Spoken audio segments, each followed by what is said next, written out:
Welcome to the Random City Podcast. Chester Pepperpot! He was a pro! He never made it this far. A competitor. He was very good.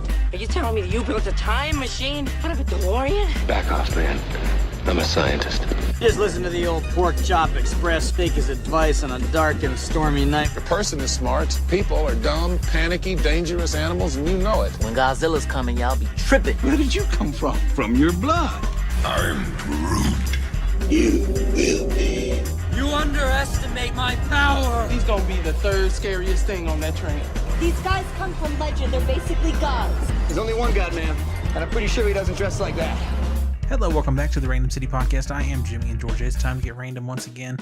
It is Thursday, September the 14th for 2017, and we're back for episode number 77. As this year is the 40th anniversary of Star Wars from 1977. That's one of those numbers that has a relevance to myself as well. So anyway, episode 77, we're here. I feel like it should be a Star Wars episode, but it's really not. Oh yeah, so last week I talked about Star Wars toys. I talked about the Force Friday. I talked about the whole shenanigans with Hasbro Toy Shop, which still hasn't been resolved. They haven't even responded back to my first message. I emailed them again today, a week later, because I'm recording here on the 13th, and I got an auto response this time, whereas last week I didn't even get an auto response, which is kind of sad. But anyway, I guess one thing we will bring up in Star Wars news, just because, again, I always say this, I think I don't really want to be a news program, because I could do that. I could be able to talk about every week. Oh, this is what's happening in geek news. This just in. News from the front. Whatever. JJ Abrams is back for episode 9. Apparently he will be writing and directing.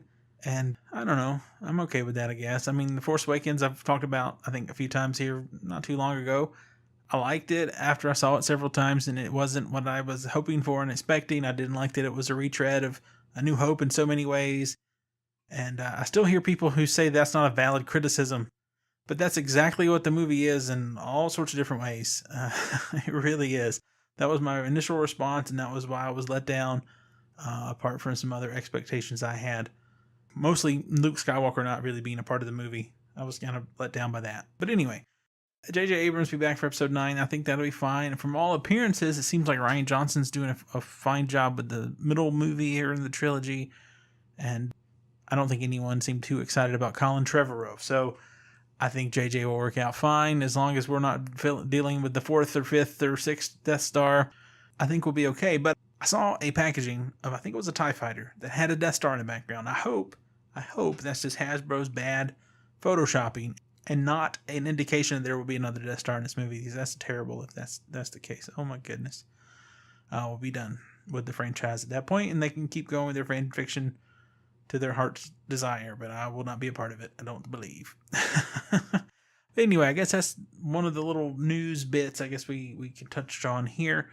In addition to JJ being back, they did move the movie back to a December 2019 release, which is just crazy that in the next little over 2 years there's going to be 3 new Star Wars movies. I'm still not used to that idea, the fact that they were getting a Star Wars movie in December, and then just a few months later in May we're getting the Han Solo movie, which just seems kind of ridiculous. Say plethora of riches and or fatigue. I think I talked about that a few weeks back when I was talking about Inferno Squadron. But anyway, enough Star Wars. We always talk about Star Wars. One little thing I'll mention here just as I get into the show. Netflix is one of those things that most of us have been a part of for probably a decade at this point or somewhere near that.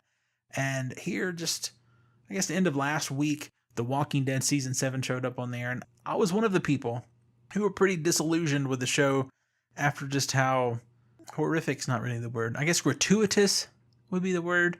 The violence was the first part of season 7 with Glenn and Abraham. And then it was like 7 more episodes of just bleakness and just despair and just terrible people in terrible situations and none of the good things from the show, that I think for the most part.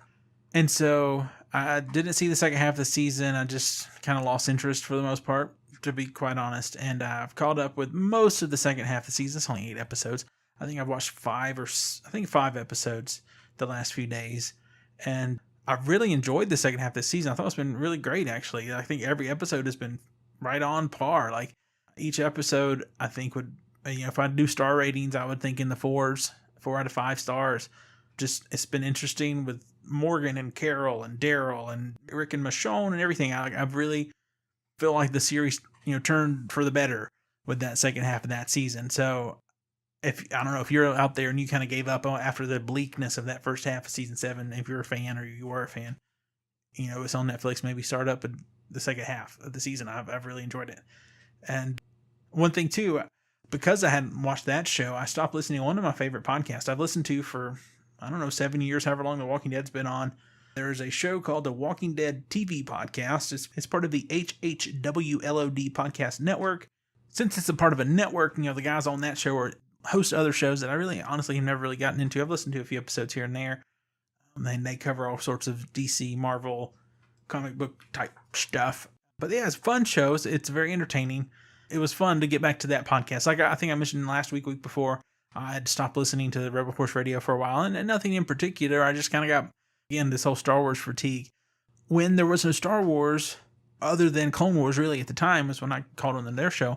That was kind of filling the gap for Star Wars, and you kind of had that place to go to hear about Star Wars and toys and whatever was going on. What limited it was, if a book or a toy or a video game, whatever, you could hear about the latest things, hear from the actors and people involved, and it was a fun addition to not having really any even any hope at the time when I started listening to it. Even any hope of any more Star Wars movies. I mean, we all assumed that it was done, that it was over. It's over. We were finished after episode 3, and so just being so much Star Wars all the time. Like I have one book I'm listening to right now. I'm listening to Phasma. There's another new book just came out. There's some other books I've missed. I mean, I could constantly be on a loop of different Star Wars books if I wanted it to be. And so I think I'm talking about that too. But anyway, Rebel Force Radio was filling that Star Wars gap. So I listened to them again. It wasn't, I was mad at them or there was some controversy. I just, kind of burned out on Star Wars a little bit. Not extremely, but a little bit. And so being disillusioned with The Walking Dead there for a while, I stepped away, and now coming back into it fresh and having this more upbeat second half of the season, I much more enjoy it. And it's been fun to get back into that Walking Dead TV podcast. And so they also have a Facebook group I'm a part of. And so it's a fun little group there. And if you're like The Walking Dead, if you're listening to that and you haven't, I don't know if you're into those podcasts, because some people listen to about a podcast about every show they watch, I think. I've kind of stopped doing that. This is one of the shows I'll still listen to podcast about. The last pretty good while, the only couple podcasts I've listened to about a TV show specifically about Star Wars Rebels, Walking Dead, and The Flash, I guess. A few of those are hosted by Steve in the Goldiverse. So anyway, Walking Dead TV podcast, good show. I'm enjoying Walking Dead. So yeah, there we go. Woohoo! I guess that'll bring to a close our random chatter area here for the episode. And I think I will jump over into our random selection for this week. And at least for a few minutes, I'm not sure for how long, I want to talk a little bit about parks and recreation. We're going to go into our little break here. And when we do, we're going to hear a commercial from season 2 of Parks and Recreation for Sweetums, which was a fake candy company in town that made really nutritionally awful energy bars that began being sold in the town's parks. And so here's a commercial from Sweetums. And afterwards, we'll be right back with some Parks and Recreation talk. Hi, I'm Nick Newport Jr., CEO of Sweetums. And I'd like to introduce to you our new line of energy bars, Nutri-Yums. Nutri-Yums are all natural and grown right here in the great state of Indiana. And since they're from Sweetums, you know your kids are going to love them. Mine sure do. Isn't that right, Dakota? Denver? Sorry, Shoelace. We don't make Nutri-Yums for dogs. Yet. Nutri-Yums, where nutritious meets tasty, by Sweetums. Okay, so we're back. And when Parks and Recreation initially started, I think this was like 2009? Somewhere in that range, later of last decade. I was watching The Office at that time. I was a big fan. I tried to watch Parks and Rec. I actually did watch the first season, and I just didn't really get into it. And then I never went back to season 2 or any of the rest of those. And then years later, probably at this point 3 years ago or like 5 years after that or so, I tried to watch it again on Netflix. And I think I made it through. Actually, I don't think I even tried season 1 again because I remember I didn't like it. So I think I skipped to season 2 and watched 2-3 episodes. And again, I just didn't really get into it. In the meantime, the past, I guess around 2 years ago, I've watched The Office kind of as my random go-to show on Netflix. And so I've watched it. I think I mentioned this on the show before. I think I watched it all the way through 5 times, and I'm in the 6th time. And then on top of those 5.5 times, I've watched about half of the season's commentary tracks on the DVDs. So, yeah, I've watched it way too many times. And so now, anyway, just being way more familiar with the style of The Office and not expecting Parks and Rec to be The Office, but be not really even inspired by, but in the same vein, I went back and my wife and I started watching Parks and Rec a few weeks ago, I think now, and both of us really like it now. Whereas before I tried twice and I didn't really care for it. It just didn't connect to me. We're into somewhere in season 3 now. I'm not sure exactly how far. I guess I could look at my phone and look at Netflix and see. Okay, we are up to the next episode we'll be watching is season 3, episode 5. So we've made it through all the first season, complete second season, and part of the third. And thus far, I've really enjoyed it. It's been fun seeing Chris Pratt, before he was uber famous and Star-Lord, all those kinds of things. And new Amy Poehler, mostly from Saturday Night Live prior to this. Rashida Jones was on Office for, I guess, around a season, basically. And so I knew her from that. And I always thought it was odd that she wasn't the same person, considering the people who made Parks and Rec also were part of the group that made The Office. I don't know. It just seemed like that would have been a cool tie-in. And I guess there's no connection really at all, I don't think. But at one point, I think I'd heard something there was a plan to maybe have somehow the printer from Scranton end up in Pawnee, Indiana. Whatever. I think they missed out on an opportunity there by not having the worlds at least somewhat connected. Maybe a Scranton Strangler thing on the news. Anything just to say they're in the same universe. But whatever, it's fine. So anyway, up to this point, I mean, obviously I haven't seen the entire show, and if you're listening, you may never even watched it, so I don't want to spoil anything or whatnot. But I'm really digging Ron Swanson. Like I've thought about this over the past couple days. He's like 90% awesome, 10% crazy. I just like his attitude. He likes bacon and meat and guns and in America and all those things, and he doesn't like government, even though he's a government employee. I just like Ron Swanson. But then he's also crazy because his ex-wife and he just act the fool on a whatever regular basis, at least once a season, I guess, at this point. And so he's not awesome all the time. The last episode, I think it was the last episode we watched, he was wacko, man. And so, but yeah, most of the time Ron Swanson's very entertaining. Andy Dwyer, Chris Pratt, is very entertaining. And he has kind of a will they, won't they thing right now going on. And again, I don't really know how that happens or how that plays out. I hope it plays out in a positive way. To me, he and this other character kind of seem like the Jim and Pam of the show almost. I don't know. I'm not sure if that's quite a valid comparison, but that's what it kind of makes me think of. I really like the addition of Rob Lowe at the end of season 2, and the other character. Well, Rob Lowe's not the character. Chris and Ben, I think, are the character names. But either way, another character comes in with Rob Lowe, and I think he's pretty good. He's done a new show on Fox this fall with Daryl from The Office, Craig Robinson, and they're hunting ghosts. And so I'm like, that sounds interesting now that I've been a little more introduced to that person as an actor. But anyway, just in general, can you just go through the cast? Amy Poehler's character is kind of dumb. She's not quite Michael Scott dumb, and she's definitely not Michael Scott, like, uncomfortable funny, because Michael Scott gets really uncomfortable with some of the stuff he does, and it's just wrong, it's stupid, he should be fired, but he isn't. So I kind of see Amy Poehler as the Michael Scott, even though she's the assistant or deputy director. So she's more of a Dwight role, I guess. But whatever. I shouldn't compare it to The Office too much. Tom is very entertaining. I guess that's Aziz Ansari. I'm terrible with names. I don't know if that's correct. April is very entertaining to me as the intern to start out with, and then she becomes like an assistant.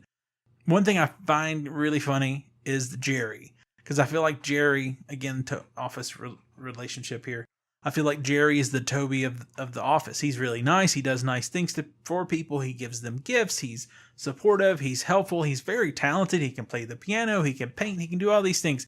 But everybody treats him really badly. They make fun of him. to his face a lot of times, and he's always really nice. And so I feel like he's the Toby of this office. Anyway, I think that's interesting. I mean, there's some other characters. There's another lady who works in the office. There's the city planner guy. Again, I don't want to spoil anything if you haven't watched the show. It wasn't until my third attempt to try to watch it that I actually liked it. For whatever reason, I guess I wanted it to be more like The Office than it was. And I think that was probably my problem. And then going back to what I mentioned earlier, I was hoping that it would actually tie into The Office, and it didn't. And so, anyway, I really enjoy the show now.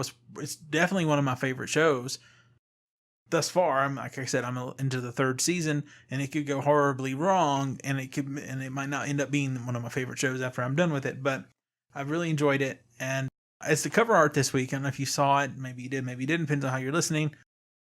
Cover art for this episode is a picture of Ron Swanson that I drew, and I sketched it out with my pencil, inked it as far as the outlines, and then went back with my Copic markers, however people want to say them, and shaded it in. I think it actually turned out really well. It's one of my favorite drawings of the year, and it is on the Twitter and the Instagram at Random City and at Random City Podcast if you want to check it out if you haven't already seen it. And I don't know, I think it turned out really, really well. So I think with all that said, I guess that's going to wrap up our episode. I can't think of much else to say about Parks and Rec without getting into really specific storylines, I guess. I'm sure there are some things, of course, but I don't want to do that. So I guess that's going to wrap up this episode of the Random City Podcast. And so you can hit us up on social media at Random City on Twitter, at Random City Podcast on Instagram. You can email the show, randomcitypodcast@gmail.com. You can call in, text the show, 773-71-RANDOM. You can also listen to the show in various ways. If you're listening to this now, there are other ways probably that you could hear it as well. The show is available on YouTube as a video format. And right now, for the most part, it's just like the cover art and some other information, not necessarily full-length video. There has been a couple of those, but that's kind of very sporadic. And check us out on iTunes. You can get us in the Apple Podcast app. You can find us in the Satchel Player app. You can find us in Google Play. And if you're looking for us in Stitcher, you can look for the show under the Jimmy and Georgia Radio feed. And that Jimmy and Georgia Radio feed is also in the iTunes store. You can go to randomcitypodcast.com or jimmyandgeorgia.com to get more information. And when I say Jimmy and Georgia, I feel like I should always say this too. It is JIMMINGA. And that is the website, jimmyandgeorgia.com, and at Jimmy and Georgia on Twitter or Instagram if you'd like to follow me. And if you do, you'd see a lot more of my little sketches and artworks and stuff. And so, cool. And I guess that's about all for this time around. And so, until next week, this has been the Random City Podcast. I am Jimmy and Georgia. Peace.